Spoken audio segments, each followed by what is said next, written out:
You should expect that an interviewer will close an interview by asking you if you have any questions. If you have any doubt about how important this is, consider this. Einstein made the importance of right questions clear. He went on to say that once he had the right question, he could solve the problem before him in less than 5 minutes.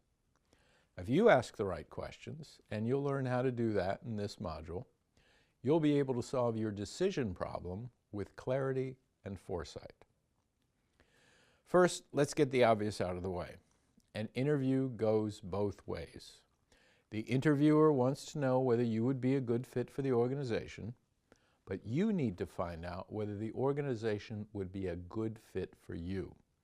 The questions you ask should be prepared with that in mind. That said, I hope it's clear that you should always prepare questions to ask. Having no questions sends the message that A, you have no independent thought, or B, you don't bother to prepare, or C, are not particularly bright, or D, some combination of A, B, and C, none of which can help your cause. The takeaway here should be obvious. Employers make judgments about you based on the questions you ask.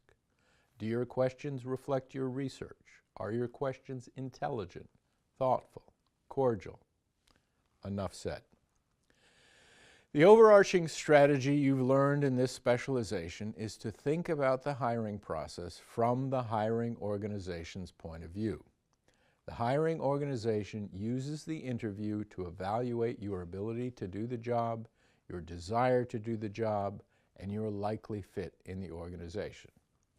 Now, let's think about you. You have similar questions. Your research will have given you preliminary answers. But as the interview process, or the courting process, if you will, goes on from screening to first to second to maybe third interview, you need to probe further and really nail down the answers to 6 fundamental questions. Number 1, can you do the job?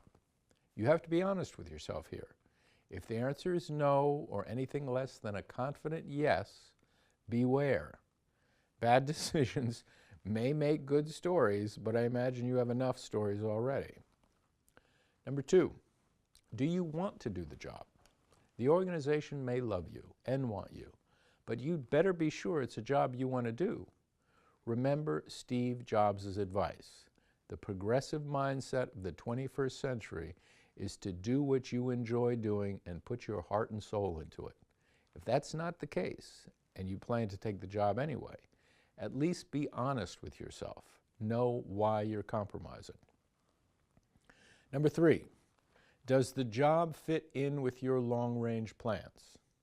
The more thought you put into your long-range goals, the easier it will be to create a directed career path instead of simply a series of jobs.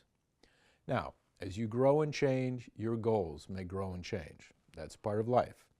Still, you should have a sense of how well the job aligns with the direction you've set for your life. Select the job that positions you best for the long term. Number 4, will you fit in? Do you like the boss? Do you like the people you'll be working with? Does the mission of the organization speak to you? Do you like the atmosphere of the workplace? Do you like the location where you'll be working?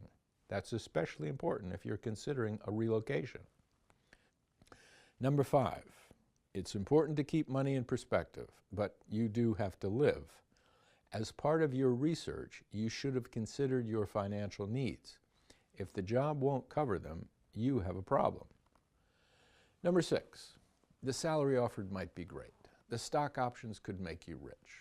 But if you're back on the street in a month, all that won't matter. Always evaluate the compensation package you're offered in the light of your own analysis of the health of the organization. The last point brings up an issue that ties all these 6 questions together. If you accept a job with an organization, you are investing the one asset you have that is completely and absolutely irreplaceable: your time. Think carefully on that. If you wouldn't invest your money in the organization, then you better have a very good reason for investing your time. Money is a wholly replaceable resource. You don't want to lose it, you don't want to throw it away, but you can always make more of it. Time, however, time is a wholly, absolutely irreplaceable resource. Once it's gone, it's gone. You can adopt strategies to make the most of the time you have, but as the German poet Goethe said, nothing is worth more than this day.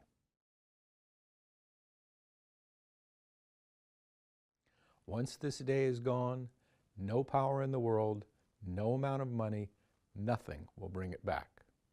Your time is your most valuable asset.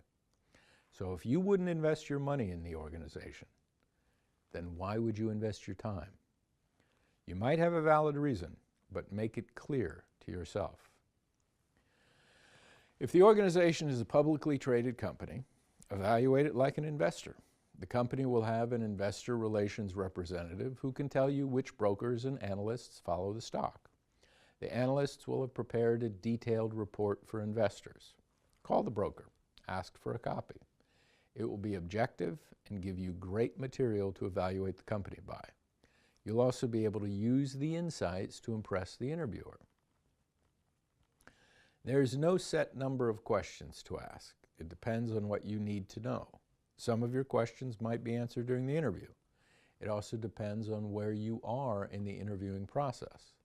If this is the first interview, you'll want to ask general questions about where the company is going, what the culture is like, and what the organization deems valuable. By the second interview, you should hone in on specifics you need to decide if the fit is right for you. If there's a third, even more. Here are a few final tips. First, ask open-ended questions. That's questions that can't be answered yes or no. They'll get the interviewer talking, so you get the information you want. This is a subtle tactic.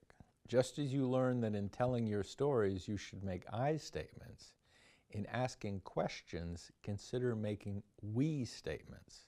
These give the impression that you're already part of the organization. For example, Ms. Manager, what's the first challenge we're going to face? Mr. Interviewer, what are the 3 most important goals we'll have going forward? Finally, think like an interviewer. Ask the same questions you might be asked. What are the department's strengths and weaknesses? Tell me about some of the recent problems you've faced and how you've overcome them. Just don't forget the interview is a two-way street. Just as they're deciding on you, you're deciding on them. In the next lessons, you'll learn how best to get the information you need to do just that.